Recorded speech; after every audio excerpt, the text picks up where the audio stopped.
Welcome to all of. मैं कृष्ण दत्त आपका एक बार फिर से स्वागत करता हूँ। हम लेके आए अपनी एक फिजिक्स की बहुत अच्छी series BSc first year, second year और थर्ड ईयर के लिए। और मैं आपकी स्टार्ट करूँ आज बीएससी फर्स्ट ईयर की।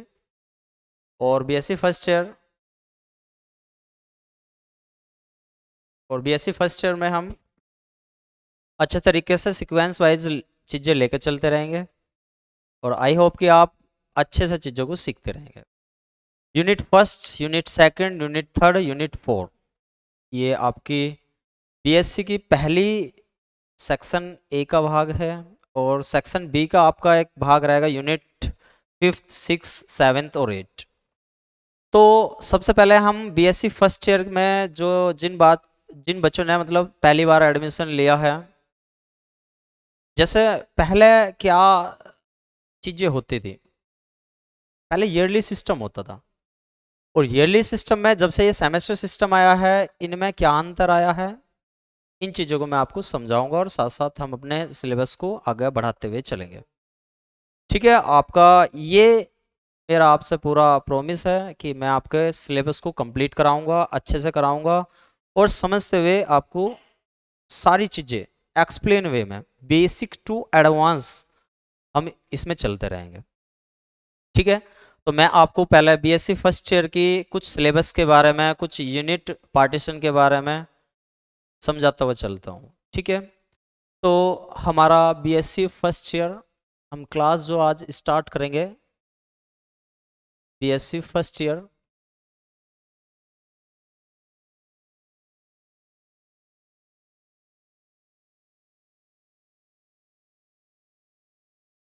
बीएससी फर्स्ट ईयर में हम जो फिजिक्स पढ़ते हैं, जो बीएससी फर्स्ट ईयर में हम जो फिजिक्स पढ़ते हैं, ये टू पार्ट्स में डिवाइडेड, दो सेक्शन में हमें पढ़नी है। पहला सेक्शन रहेगा हमारा सेक्शन ए, सेक्शन ए। और दूसरा सेक्शन हमारा रहेगा सेक्शन बी। ऐसे कितनी बार ये चीज़ें देखी हुई है कि सेक्शन ए से कभी कभार ज़्यादा मार्क्स का भी पूछ लिया जाता है। पिछली बार ऐसा हुआ था।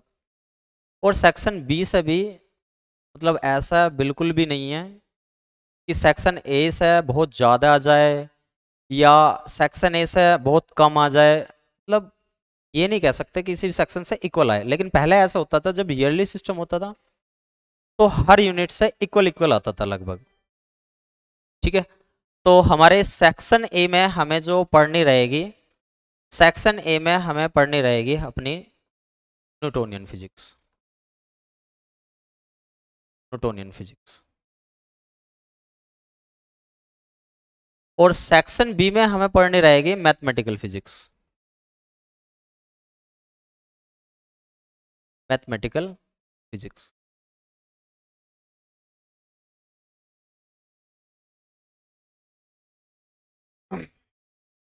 सभी उसमें सेक्शन ए में भी 4 यूनिट है, सेक्शन बी में भी 4 यूनिट है।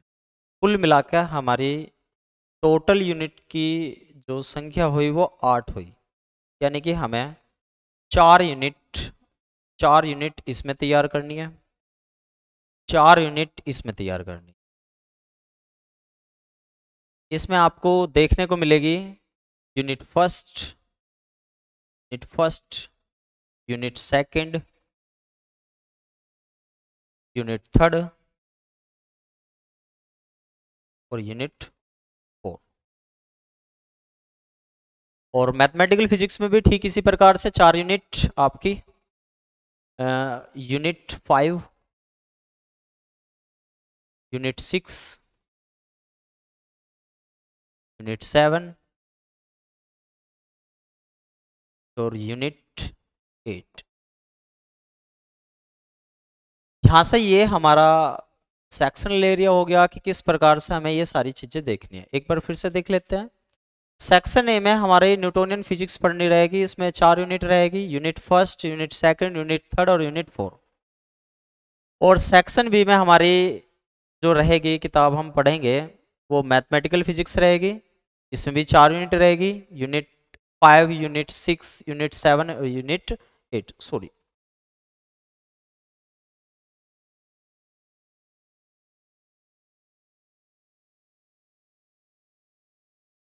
तो ये यूनिट 6, यूनिट 7 और यूनिट 8 इस प्रकार से।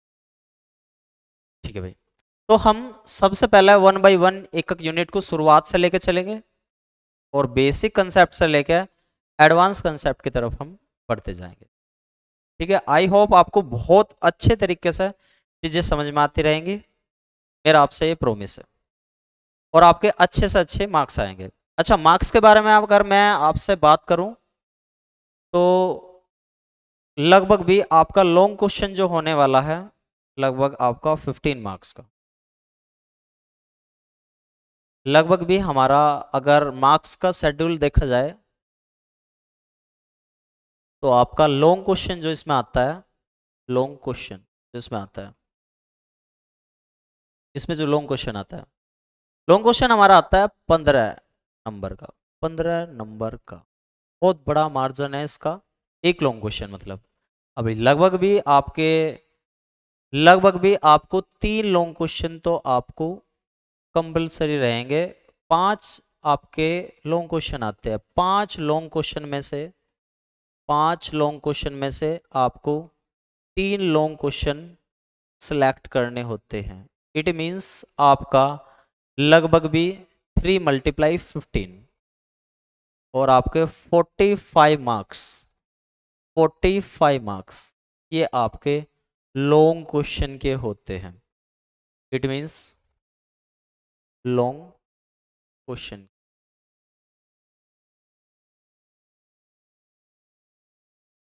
अगर आपने बहुत अच्छे से मेहनत की तो आपके ये 45 में से 40 प्लस के आसपास में आपके नंबर आ जाएंगे, और लगभग भी आपका न्यूमेरिकल पोर्शन आया यहाँ से और डेरिवेशनल पोर्शन आया तो लगभग भी इसमें पूरे नंबर आने की भी संभावना रहती है। ठीक है, ठीक इसी प्रकार से ये एक आपका, जैसे ये लॉन्ग क्वेश्चन सेक्शन बताया, ठीक इसी प्रकार से एक शॉर्ट क्वेश्चन सेक्शन होता है, वेरी शॉर्ट सेक्शन कह सकते हैं इसे हम, वेरी शॉर्ट सेक्शन। इसमें आपको 3 मार्क्स के, 3 मार्क्स के क्वेश्चन मिलेंगे। ठीक है भाई, और एक आपका शॉर्ट सेक्शन भी होता है। एक तो वेरी शॉर्ट होता है 3 मार्क्स का, एक शॉर्ट सेक्शन होता है 7.5 नंबर, इतने नंबर, और 7.5 नंबर के आपको सिलेक्ट करने होते हैं 2 क्वेश्चन, तो इसका मतलब है 15 नंबर का सेक्शन ये आपका रेडी हुआ। इस प्रकार से अगर आपने अच्छे से मेहनत की तो इसमें ये मान के चलो आपके पूरे नंबर आ जाते हैं। इट मीन्स 15 में से 15।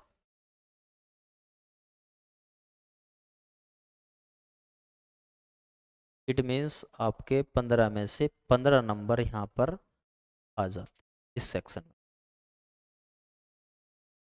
ठीक है, एक वेरी शॉर्ट सेक्शन जो था 3 नंबर का, लगभग भी आपके यहाँ से बनते हैं ये 50 और 60, और आपके 5 क्वेश्चन आते हैं वेरी शॉर्ट। इट मीन्स आपके 15 नंबर के क्वेश्चन, 15 नंबर के यहाँ पे वेरी शॉर्ट सेक्शन आपको देखने को मिलेगा। वेरी शॉर्ट में आपको क्या देखने को मिलेगा, वेरी शॉर्ट में आपको किसी भी चीज का छोटा फॉर्मूला, छोटी डेफिनेशन, तो ये सारी चीजें आपको देखने को मिली। तो ये रहा आपका मार्क्स शेड्यूल। एक बार बता देता हूं दोबारा से, 15 नंबर के आपके 3 क्वेश्चन आएंगे लॉन्ग क्वेश्चन आएंगे। ठीक है, और आपके 5 लॉन्ग क्वेश्चन में से 3 तो आपको करने ही रहेंगे, तो 3 लॉन्ग क्वेश्चन आपके 15 नंबर के हिसाब से बने 45 नंबर। ठीक इसी प्रकार वेरी शॉर्ट क्वेश्चन आपके 3 नंबर का होता है वेरी शॉर्ट, और 5 क्वेश्चन आएंगे, इसका मतलब है 15 नंबर वेरी शॉर्ट सेक्शन है। दूसरा हमारा होता है शॉर्ट सेक्शन, इसमें 7.5 मार्क्स के होते हैं, 2 करने होते हैं, 15 मार्क्स के होते हैं। तो इस प्रकार से हम देखते हैं हमारा पूरा फिजिक्स का पेपर 8 यूनिट में से किस प्रकार से आता है। 45 मार्क्स तो रहते हैं हमारे लॉन्ग के। 45 मार्क्स रहते हैं हमारे लॉन्ग के, ठीक है, और आपके 15 मार्क्स रहते हैं, 15 मार्क्स रहते हैं वेरी शॉर्ट के, और 15 मार्क्स ही आपके होते हैं शॉर्ट के। तो इस प्रकार से आप ऐड करोगे तो 5 4 1 5 6 7 75 मार्क्स का आपका टोटल शेड्यूल बन के आता है।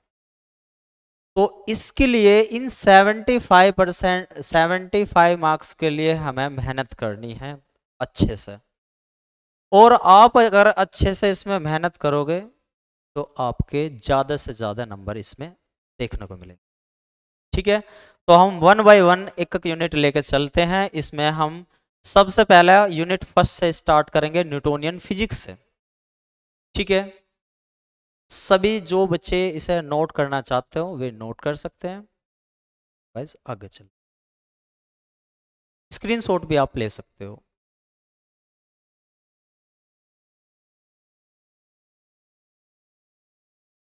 ठीक है, तो अभी हम स्टार्ट करते हैं अपनी न्यूटोनियन फिजिक्स के सेक्शन ए स्टार्ट करते हैं। हम सेक्शन ए स्टार्ट करते हैं।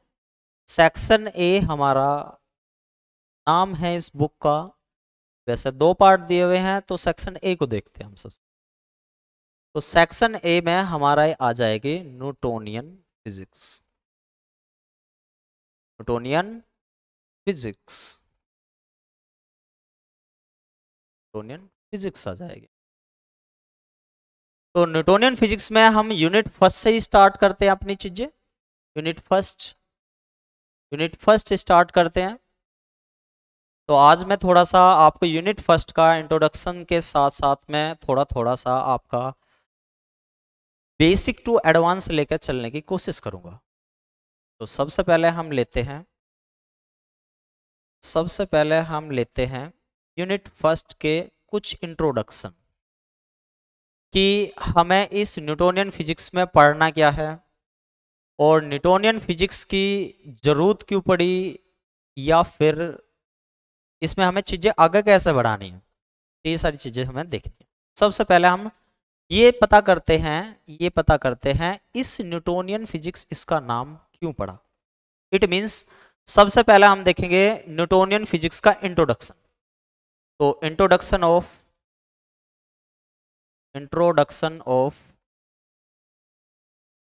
न्यूटोनियन फिजिक्स,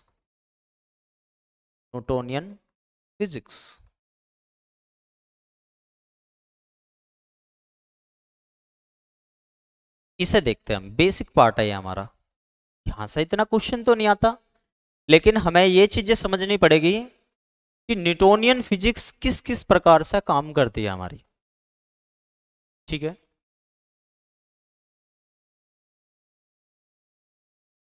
सबसे पहले हम न्यूटोनियन फिजिक्स को देखते हैं। पहले हमारी जब फिजिक्स की शुरुआत होती तो सबसे पहले हमें यही पढ़ना होता है फिजिक्स क्या होती है। सबसे पहले फिजिक्स क्या होती है। अच्छा, फिजिक्स की अगर कोई आपसे पूछा लगे डेफिनेशन, तो आपको बतानी है कि फिजिक्स साइंस की वो ब्रांच है जिसमें हम किसी भी नेचर में होने वाली इवेंट्स, इन्हें हिंदी में बोला जाता है घटनाओं का, हम स्टडी करते हैं मैथमेटिकल फॉर्म में।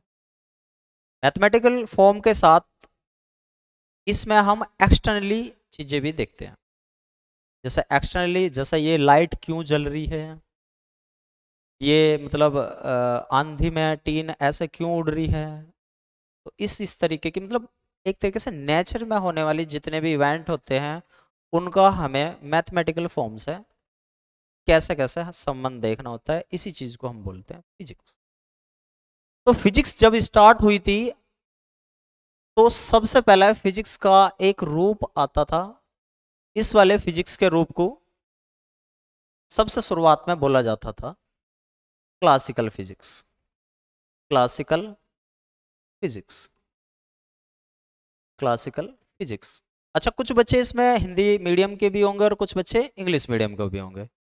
इस चीज़ से घबराने की कोई दिक्कत समस्या नहीं है। मैं आपको दोनों चीज़ों में आपको लिखाऊंगा भी, समझाऊंगा भी, और आपको नोट्स भी प्रोवाइड करूंगा कि आपको हिंदी वाले को भी कोई दिक्कत समस्या ना आए और इंग्लिश वालों को कोई दिक्कत समस्या ना आए। तो सबसे पहले हम क्लासिकल फिजिक्स, सबसे पहले फिजिक्स में जो छोटा सब यूनिट आई वो आई हमारी क्लासिकल फिजिक्स, और इसे हिंदी में बोला जाता है चीर सम्मत, चीर सम्मत भौतिकी, चीर सम्मत भौतिकी। ठीक है। अब क्लासिकल फिजिक्स में जो फुल्ली डिपेंडेंट थी, fully base on Newtonian physics, sorry fully base on Newton,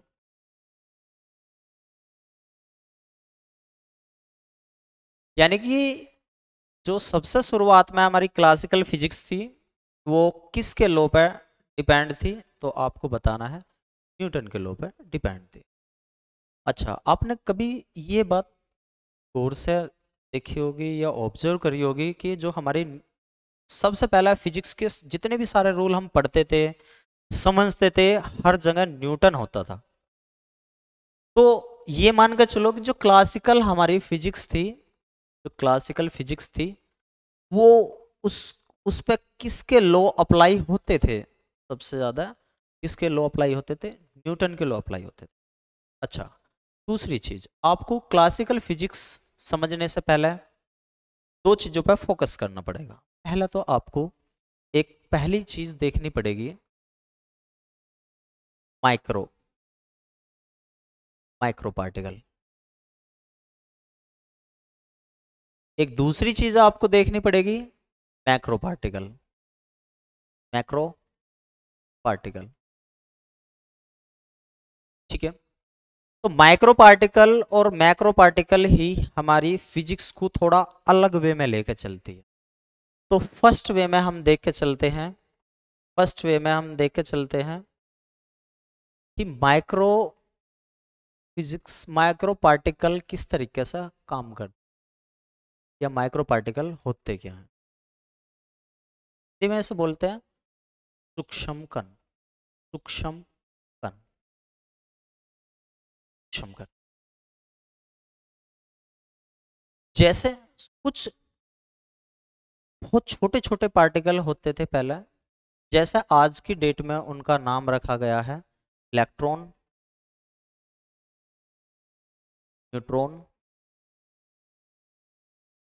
prone और प्रोटॉन। तो ये हमारे फंडामेंटल पार्टिकल होते थे। कौन से पार्टिकल होते थे, फंडामेंटल पार्टिकल। इसे हिंदी में बोला जाता था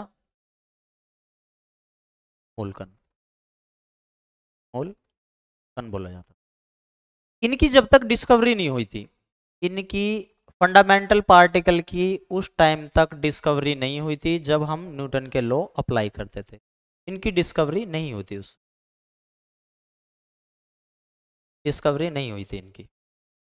तो किसकी डिस्कवरी हुई थी उस समय पर, न्यूटन के लॉ किस पे अप्लाई करते थे, तो न्यूटन के लॉ सबसे पहले जो अप्लाई होते थे वो अप्लाई होते थे हमारे मैक्रो पार्टिकल के लिए। अब मैक्रो पार्टिकल क्या होते हैं, मैक्रो पार्टिकल, मैक्रो पार्टिकल को हिंदी में बोलते हैं स्थूल कण, स्थूल कण, स्थूल कण। ये बहुत बड़े, जिनके बहुत ज्यादा या हैवी मास, बहुत ज्यादा मास वाली चीजों को हम क्या बोलते थे, मैक्रो पार्टिकल। जैसा आपने कभी देखा होगा न्यूटन ने जो अपने जितने भी लॉ दिए वो बहुत बड़े बड़े मास के लॉ दिए। जैसे अर्थ का मास ले लिया, अर्थ का मास ले लिया, पृथ्वी का द्रव्यमान ले लिया, ये एम ले लिया, या कोई भी प्लेनेट ले लिया, तो इनके मास कैसे होते थे, बहुत ज़्यादा होते थे। तो इसका मतलब है न्यूटन ने अपनी जितनी भी थ्योरी दी वो मैक्रो पार्टिकल को लेकर दी। ठीक है। तो कहने का मतलब क्या है हमारा, आप ये नोट कर लीजिए एक बार मैं दोबारा से आपको बता देता हूँ कि फिजिक्स के सबसे पहला हम रूप को पढ़ रहे हैं क्लासिकल फिजिक्स को। तो क्लासिकल फिजिक्स को बोलते हैं हम चीर सम्मत भौतिकी।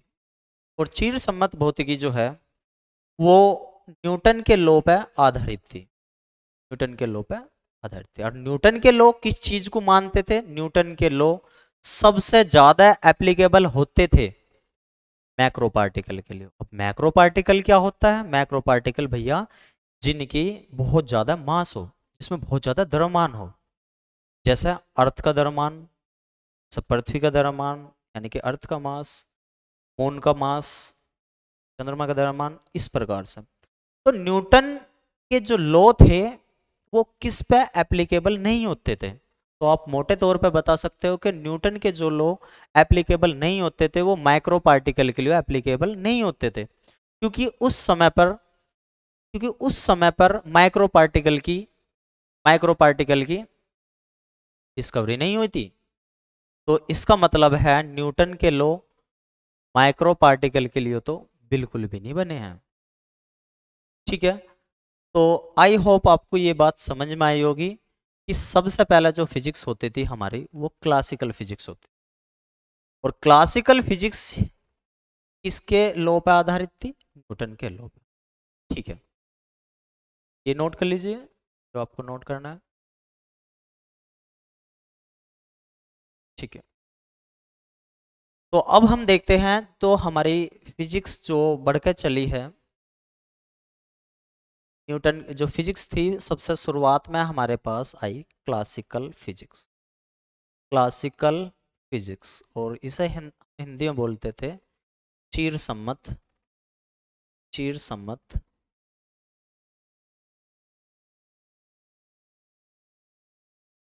फिर धीरे धीरे, और ये किस पे बेस थी? Base on low tone. बाद में इसी क्लासिकल फिजिक्स का दूसरा जो नाम जाना जा लगा, क्योंकि ये बहुत ज्यादा डिपेंडेंसी दिखाती थी न्यूटन के लॉ पे, तो बाद में इस क्लासिकल फिजिक्स का ही नाम हो गया क्या भैया? इस क्लासिकल फिजिक्स का ही नाम हो गया Newtonian physics. Newtonian physics, Newtonian भौतिकी, इस क्लासिकल फिजिक्स का।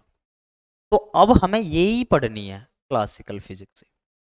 तो सीधी सी बात है, ये भी जब क्लासिकल फिजिक्स का ही नाम पड़ गया न्यूटोनियन फिजिक्स, तो ये भी तो किसी पर डिपेंडेंसी दिखा रही होगी, न्यूटन के लॉ पर डिपेंडेंसी दिखा रही होगी। तो सीधी सी बात है, जब भी तो इसका नाम न्यूटोनियन फिजिक्स पड़ा। तो जैसे जैसे इसके बाद कौन सी फिजिक्स आई, ये जो न्यूटोनियन फिजिक्स थी ये हमारी माइक्रो पार्टिकल को थी। माइक्रो पार्टिकल, वो सॉरी मैक्रो पार्टिकल के लिए, मैक्रो पार्टिकल के लिए, यानी कि स्थूल कणों के लिए, स्थूल कणों के लिए, स्थूल कण। अब आप देखोगे कैसे कैसे धीरे धीरे हम आगे बढ़ते जाएंगे।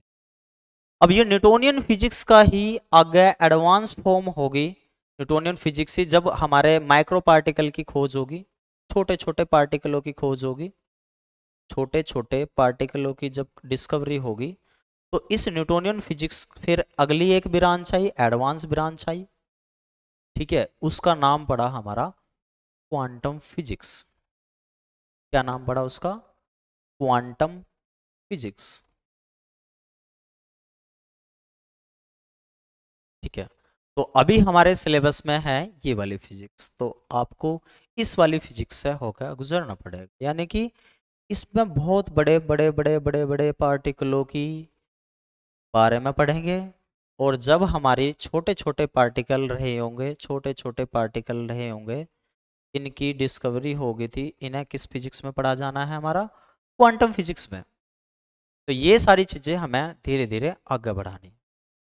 तो सबसे पहले हम अपने अब आते हैं टॉपिक पर। ये नोट कर सकते हो आप कि क्लासिकल फिजिक्स का ही नाम न्यूटोनियन फिजिक्स पढ़ा, और न्यूटोनियन फिजिक्स में ही हम मैक्रो पार्टिकल की स्टडी करते हैं। और मैक्रो पार्टिकल एग्जाम्पल के तौर पे अगर हम देखना चाहें तो जैसे अर्थ का मास, यानी कि जिनका हैवी मास होता है, यानी कि हैवी मास के लिए हमें ये सारी चीज़ें देखनी है। ठीक है, ये आप नोट कर लेंगे अभी मास के लिए, यानी कि भारी कणों के लिए हमारी कौन सी फिजिक्स आएगी भाई, हमारी न्यूटोनियन फिजिक्स आएगी। इसे ही हम आगे बढ़ाते हैं। ठीक है, नोट कर लिया होगा, साथ साथ आप नोट करते रहिए। आपको इसके साथ पीडीएफ वगैरह भी मिल जाया करेगी। अभी तो मैं आपको बेसिक क्लास ले रहा हूँ, आपको थोड़ी सी इंट्रोडक्शन क्लास ले रहा हूँ, जिससे कि आपको आइडिया लग जाए किस प्रकार से हमें चीज़ें आगे बढ़नी है। ठीक है, अब आगे देखते हैं। सबसे पहले हमें ये समझना पड़ेगा कि भाई न्यूटोनियन फिजिक्स में, न्यूटोनियन फिजिक्स में हमें किस टॉपिक से स्टार्ट करना। अच्छा, आज तो मैं आपकी बेसिक क्लास ले रहा हूँ, कल को आपको सिलेबस के बारे में डिस्कस करा दूंगा। तो सबसे पहले हम अपने फर्स्ट टॉपिक को देखते हैं, reference frame. Reference frame, reference frame, और इसे बोलते हैं हिंदी में निर्देश तंत्र। ये आपका पहला टॉपिक है।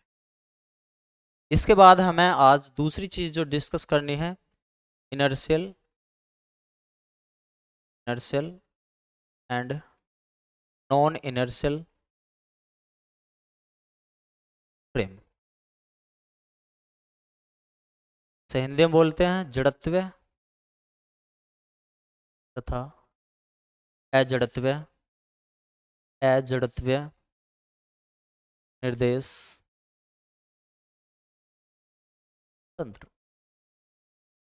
और हमें फिर तीसरा कंसेप्ट पढ़ना है, concept of concept concept of inertia. ये हमें दूसरा तीसरा टॉपिक पढ़ना।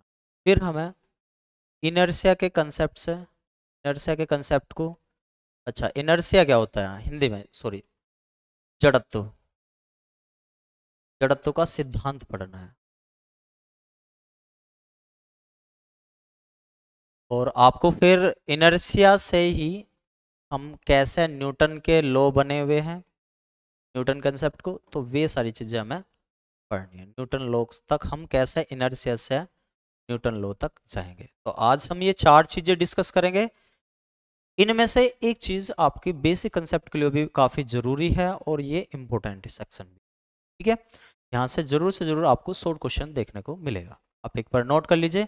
रेफरेंस फ्रेम पढ़ेंगे हम, और इसे निर्देश तंत्र बोलते हैं। और इनर्शियल और नॉन इनर्शियल रेफरेंस फ्रेम पढ़ेंगे हम, जड़त्व और अजड़त्व निर्देश तंत्र, कंसेप्ट ऑफ इनर्शिया देखेंगे। और फिर इनर्शिया के कंसेप्ट से हम कैसे न्यूटन के लॉ तक जाना है, तो इस चीज़ को हम देखेंगे हमें। ठीक है, तो सबसे पहले हम जो लेके चलेंगे यहाँ से, सबसे पहले हम लेके चलते हैं reference frame. Reference reference frame, colour change, reference frame, इन्हें बोलते हैं हम निर्देश तंत्र।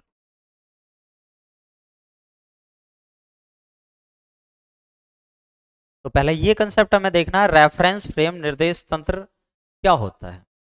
ठीक है, अभी पहले मैं इसका एक व्यवहारिक एग्जांपल आपको देता हूँ। व्यवहारिक एग्जांपल के तौर पर जैसे हमारी जनरल लाइफ में कैसे हम रेफरेंस फ्रेम को देखते हैं। भाई सपोज करो कभी आप किसी स्थान पर गए हो, कभी आप किसी स्थान पर गए हो, तो आपको ये बताना है, आपके घर से फोन आया कि आपको ये बताना है कि मैं किस स्थान पर मौजूद हूँ। जैसे सपोज करो आप गाजियाबाद, आपको जाना है, आप गाजियाबाद हो, आप गाजियाबाद पहुंच गए हो, और आपके घर से फोन आया कि भैया आप कहाँ पर हो। तो आप क्या बताओगे उन्हें। एक मोटे तौर पर आप ऐसे थोड़ी ना कहोगे कि मेरे सामने एक बहुत बड़ा आसमान है, बहुत बड़ी ये चीज़ें हैं, ऐसे ऐसे है, ऐसे थोड़ी ना कहोगे। वहां से थोड़ी ना हमें पता चलेगा कि आप किस पोजीशन पे हो, घर वालों को भी नहीं पता चलेगा किसी भी प्रकार से। लेकिन यदि आप ये बता दोगे उन्हें कि हम गाजियाबाद के इस प्लेस पे हम खड़े हुए हैं, यहाँ से इसकी डिस्टेंस इतनी है, तो हमें उसकी पोजीशन का और मोमेंटम का पता चल जाए। पोजीशन और मोमेंटम यानी कि स्थिति का और संवेग का पता चल जाएगा कि, और ये भी पता चल जाएगा कि वो चल रहा है या नहीं चल रहा। तो मोटे से तौर पे अगर हमें रेफरेंस फ्रेम को देखना हो, तो हम एक छोटी सी लाइन में इसकी बात करेंगे। यह रेफरेंस फ्रेम वो होता है जो किसी भी पार्टिकल की यानी कि किसी भी कण की कितनी चीजों को बता दे। पहला तो भैया वो बता दे उस पार्टिकल की पोजीशन को, यानी कि स्थिति को। दूसरा, वो पार्टिकल की और कौन सी चीज को बता दे भैया, वो उसकी मोमेंटम को बता दे, यानी कि संवेग को बता दे। अच्छा, एक चीज में बहुत ज्यादा कंफ्यूजन होता है बच्चों को कि संवेग और वेग क्या होता है, मोमेंटम और वेलोसिटी में क्या डिफरेंस होता है। तो ये सारी चीजें मैं आपको जैसे जैसे आपकी बेसिक क्लास आगे बढ़ती रहेगी, मैं आपको पूरी पूरी के बारे में बताता रहूंगा, ठीक है। तो यानी कि कोई भी एक पार्टिकल है, उसकी आपको दो चीजें यदि पता है। पहला तो यदि उस पार्टिकल की आपको पोजीशन पता है कि भाई वो कहाँ पे लाई कर रहा है, और दूसरा उसकी मोमेंटम पता चल जाए, तो ऐसे ही फ्रेम को हम बोलते हैं। यानी कि स्थिति पता चल जाए और इसका संवेग पता चल जाए। दो चीजें, अगर किसी भी ये चीजें आपको पता लग रही है और ऐसा फ्रेम जो आपको इन चीजों के बारे में बताता है, इन दो चीजों के, तो ऐसे ही चीज बोलते हैं हम रेफरेंस फ्रेम। रेफरेंस फ्रेम, निर्देश तंत्र, क्या बोलते हैं अभी इसे, निर्देश तंत्र,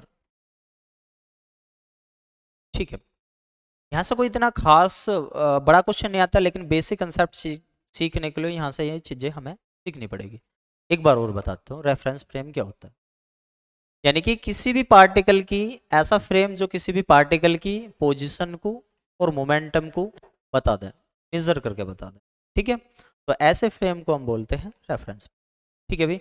साथ साथ में पीडीएफ भी आपको मिलती रहेगी। मैं आपको आज बेसिक कंसेप्ट करा रहा हूँ, थोड़ा सा आपकी डेमो क्लासेस के तौर पे। धीरे धीरे मैं दोबारा से इन्हीं टॉपिक को दोबारा से, जैसे आपका सेटअप बनेगा, मैं इन्हीं टॉपिक को आपको ब्रीफली बता दूंगा इसके बारे में विस्तार पूर्वक, ठीक है। आप बेफिक्र रहे किसी भी चीज़ को लेकर, ये आप नोट कर लीजिए, साथ के साथ नोट करते रहेगा बच्चे।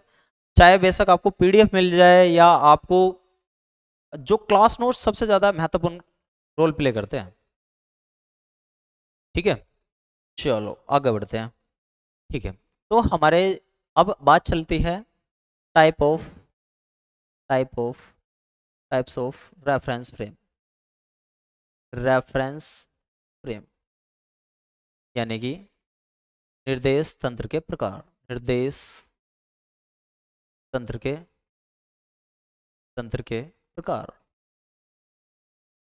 निर्देश तंत्र के प्रकार भैया ये कितने टाइप के होते हैं, तो आपको बताना है कि भैया ये होते हैं दो प्रकार के।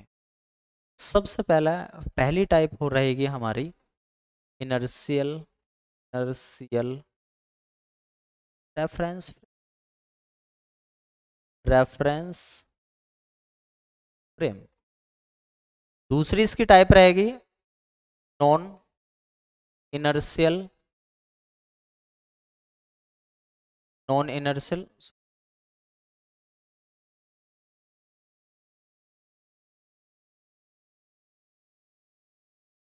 नॉन इनर्शियल रेफरेंस फ्रेम, यानी कि हिंदी में इन्हें बोलते हैं पहले वाले को जड़त्व निर्देश तंत्र, और दूसरे को बोलते हैं अजड़त्व अजड़त्व अजड़त्व निर्देश तंत्र। तो अभी हमें नंबर वाइज है 1 बाय 1 इन चीज़ों को समझते चलो। हाँ सर क्वेश्चन बन सकता है, ये पूछ सकता है आपका इनर्शियल रेफरेंस फ्रेम क्या होता है, नॉन इनर्शियल रेफरेंस फ्रेम क्या होता है, यानी कि यहाँ की टाइप से आपके ये इंपॉर्टेंट सेक्शन है 3 नंबर का शॉर्ट क्वेश्चन। ये दोनों को आपको 3 मार्क्स का यहाँ से question, short question, very short, very short question. यहाँ से ये दोनों चीज़ों को हम ध्यानपूर्वक पढ़ते हुए चलें, ठीक है, ये नोट कर लो आप।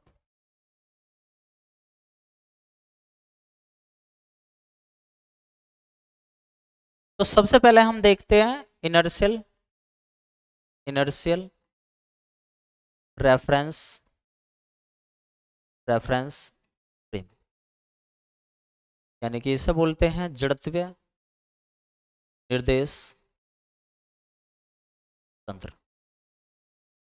अच्छा, पहले हम इसके साथ साथ ये इनर्शियल कंसेप्ट को ही अच्छे से, जड़त्वीय कंसेप्ट को ही एक बार अच्छे से समझ लेते हैं क्या होता है। सबसे पहले हम इस कंसेप्ट को ही चलो पकड़ लेते हैं अलग से। अगर ये पता चल गया हमें कि ये इनर्शियल वर्ड जुड़ा किस चीज से है, तो हमारा काम हो जाए इनर्शियल।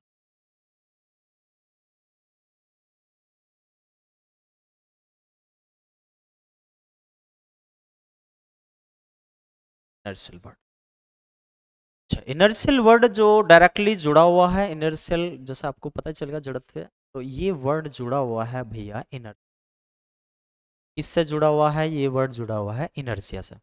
इनर्शिया का मतलब है, में से बोलते हैं जड़त्व, जड़त्व से पहले ये समझते हैं हम, ये भैया हमारा जड़त्व ही क्या होता है, ठीक है। इसका एक मैं बेस्ट एग्जांपल देता हूं, आप लोग सब समझ जाएंगे इसके बेस्ट एग्जांपल से। यदि सपोज करो आप सुबह को आराम से अच्छी नींद ले रहे हो 4 बजे या 3 बजे, और आपकी बॉडी फुल रेस्ट में है, बढ़िया तरीके से आप सो रहे हो, आप किसी का भी डिस्टरबेंस नहीं चाहिए, और यदि अचानक कोई व्यक्ति ऊपर आ जाए और आपको ऐसे पकड़ के ऐसे ऐसे ऐसे ऐसे कर दे, तो क्या होगा?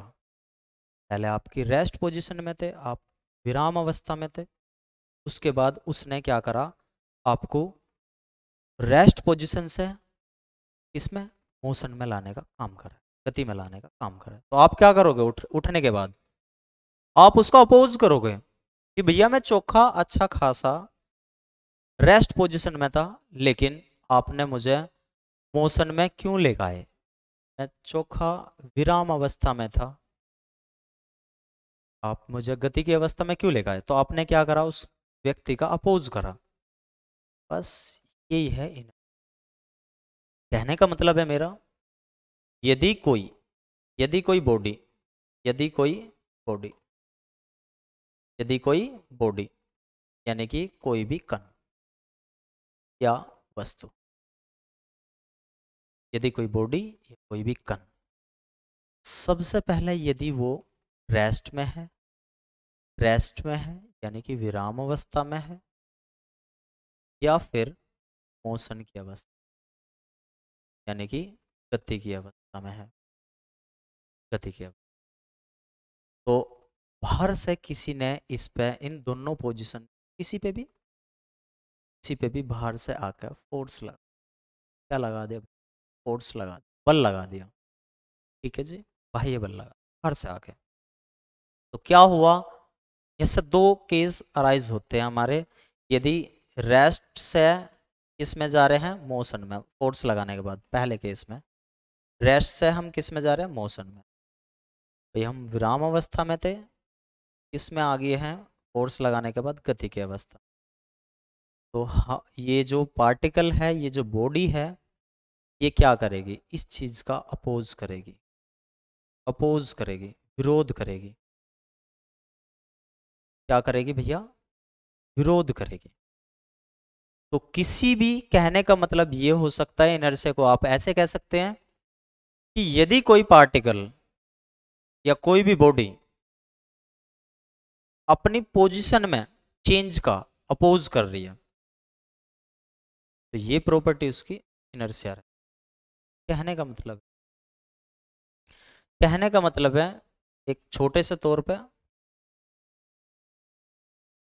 चेंज, अगर पोजीशन में जो चेंज आया है, पोजीशन में चेंज जो आया है उसका क्या करना चाहिए? अगर अपोज हो रहा है, अपोज हो रहा है, ठीक है, विरोध हो रहा है,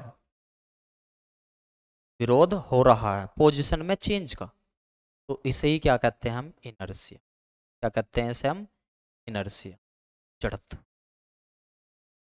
क्या कहते हैं इसे? जड़त्व। यहाँ पे आपको चीजें आ गई होगी, आपको लगभग भी आपको कुछ चीजें तो समझ में आ गई होगी। एक बार और मैं बताने की कोशिश करता हूं। सबसे पहले हमें देखना था इनर्शियल रेफरेंस फ्रेम यानी कि जड़त्व निर्देश तंत्र। अब जड़त्व निर्देश तंत्र को समझने के लिए सबसे पहले हमें जाना पड़ेगा इनर्शिया के कंसेप्ट पे।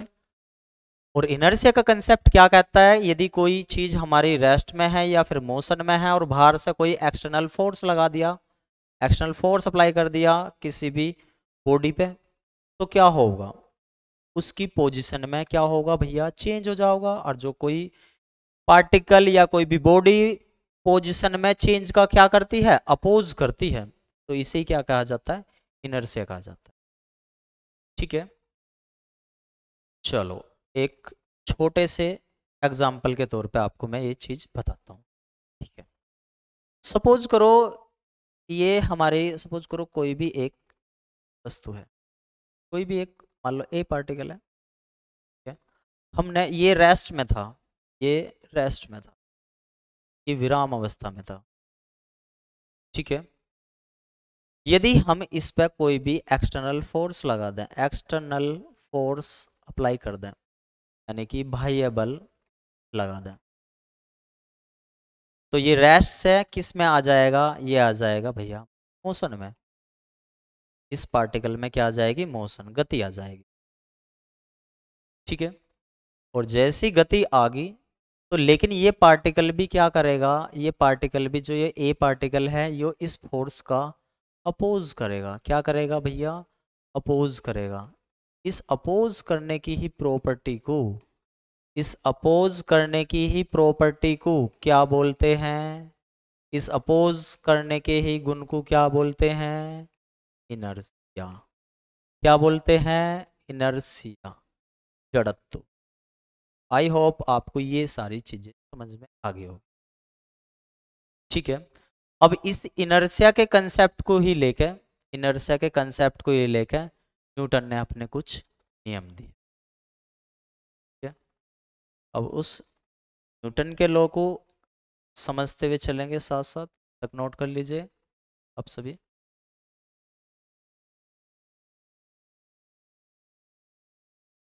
ठीक है, तो पहले इनर्शिया के कंसेप्ट को सबसे पहले किसने उठाया था? तो आप कहोगे भैया इनर्शिया यानी कि जड़त्व का कंसेप्ट किसने यूज करा था अपने रूल में? तो यूज करा था, तो आप कहोगे न्यूटन ने। और न्यूटन ने कहाँ पे किया था? न्यूटन ने करा था भैया अपने फर्स्ट लॉ में। किसमें करा था? फर्स्ट, पहले नियम में। किसके पहले नियम में भैया? मोशन के फर्स्ट लॉ में। किसमें? मोशन के first law, motion first law में उसने ये अप्लाई करा था, यानी कि गति के नियम, गति के प्रथम नियम में, प्रथम नियम में ये इनर्शिया का कंसेप्ट अप्लाई करा था, ठीक है। समझेंगे इसको कैसे अप्लाई करा था? अच्छा, मैं अगर आपसे कहने लगूं कि न्यूटन ने कितने लॉ दिए, तो आप कहोगे भैया न्यूटन ने जो है मोशन से रिलेटेड, न्यूटन नाम का एक साइंटिस्ट था, सर आइजैक न्यूटन, उसने मोशन को लेकर, गति को लेकर कितने लॉ दिए अपने गति को संबंध में? गति के संबंध में 3 लॉ दिए। कितने नियम दिए? 3 लॉ दिए, 3 नियम दिए भैया उसने, 3 नियम दिए। अब 3 नियम को हम कैसे कैसे अपना पढ़ के चलते हैं, ठीक है। फर्स्ट लॉ को हम देखते हैं। फर्स्ट लॉ ही उसने यूज कर लिया था, एक वर्ड ये इनर्शिया, इनर्शिया यानी कि इसी में यूज कर लिया था इनर्शिया, तो इसे कहा जा लगा law of inertia, law of inertia. ठीक है भैया, यानी कि जड़त्व का नियम हिंदी में बोला जाता है ऐसा, जड़त्व का नियम, जड़त्व का नियम, पहला ही नियम उसने दिया न्यूटन। ठीक है, दूसरा नियम उसने दिया, इसे बोला जा लगा फोर्स लो। फोर्स लो मत कहो, चलो आप यहाँ से इसे बहुत बढ़िया तरीके से बोल दो, मोमेंटम लो। अगर मैं गलत नहीं हूं तो इसे मोमेंटम लो कहना बहुत अच्छा रहेगा, यानी कि संवेग, या ऐसे भी कह सकते हो चेंज, चेंज ऑफ मोमेंटम लो, संवेग परिवर्तन का नियम। ठीक है, अब हम तीसरा लो लेते हैं, तीसरा लो लेते हैं। थर्ड लो में क्या बताया था, ये था, इसका नाम था, सबसे मोस्ट पॉपुलर लो रहा है वो, एक्शन रिएक्शन, एक्शन रिएक्शन लो, यानी कि इसे हिंदी में कहा जा लगा क्रिया प्रतिक्रिया, प्रतिक्रिया का नियम। अच्छा, ये सब हमें इस वजह से पढ़ने पड़ रहे हैं क्योंकि हमें इनर्शियल और नॉन इनर्शियल फ्रेम को अच्छे से डिफाइन करना है, ये एक बेसिक है। अभी थोड़ी देर में आपको ये समझ में आ जाएगा कि मैं ये इतनी, हमें तो पढ़ना था इनर्शियल और नॉन इनर्शियल रेफरेंस फ्रेम, लेकिन जड़त्व और अजड़त्व निर्देश तंत्र, लेकिन हम ये न्यूटन कहाँ से आ गया, ये सारी चीजें कहाँ से आ गई, अभी समझ जाओगे 5 मिनट के लिए। ठीक है, आगे बढ़ते हैं, यहाँ तक नोट कर लीजिए आप, आपको अभी समझ में आ जाएगी यहाँ तक सारी चीजें। इनर्शियल लो, दूसरा चेंज ऑफ मोमेंटम और एक्शन रिएक्शन। ठीक है,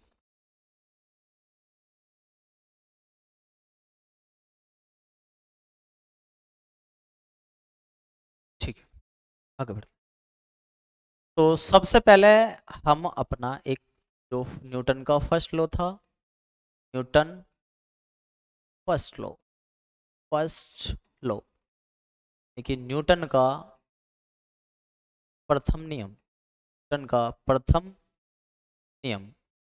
अच्छा, नेम क्या था इसका, नेम तो आपको भी पता ही चल गया होगा, इसका नेम क्या रखा था भाई हमने, मतलब न्यूटन ने कि लॉ ऑफ इनर्शिया, इनर्शिया यानी कि जड़त्व का, जड़त्व का नियम।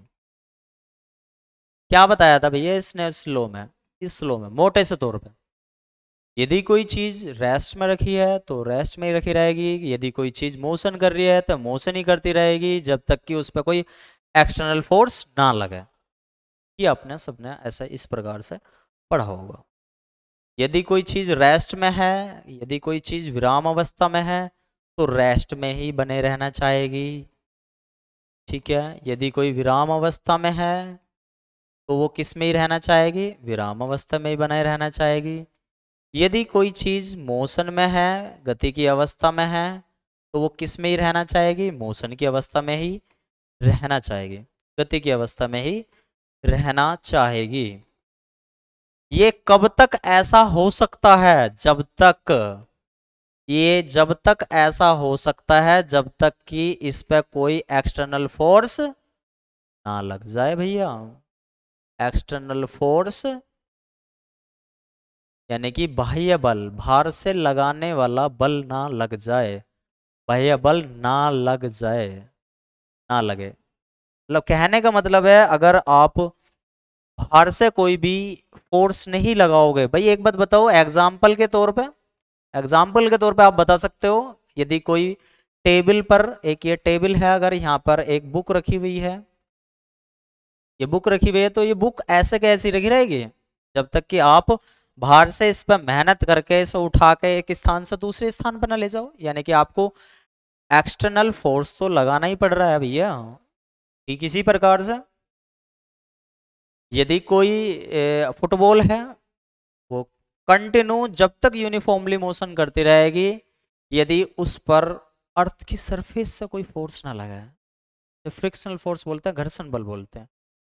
अगर देख तो, अगर कोई ऐसी उस पर कोई फोर्स ही ना लगा तो वो जैसा गति कर रही है ना, मान लो सपोज करो 5 मीटर पर सेकंड की वेलोसिटी से जा रही, तो 5 मीटर पर सेकंड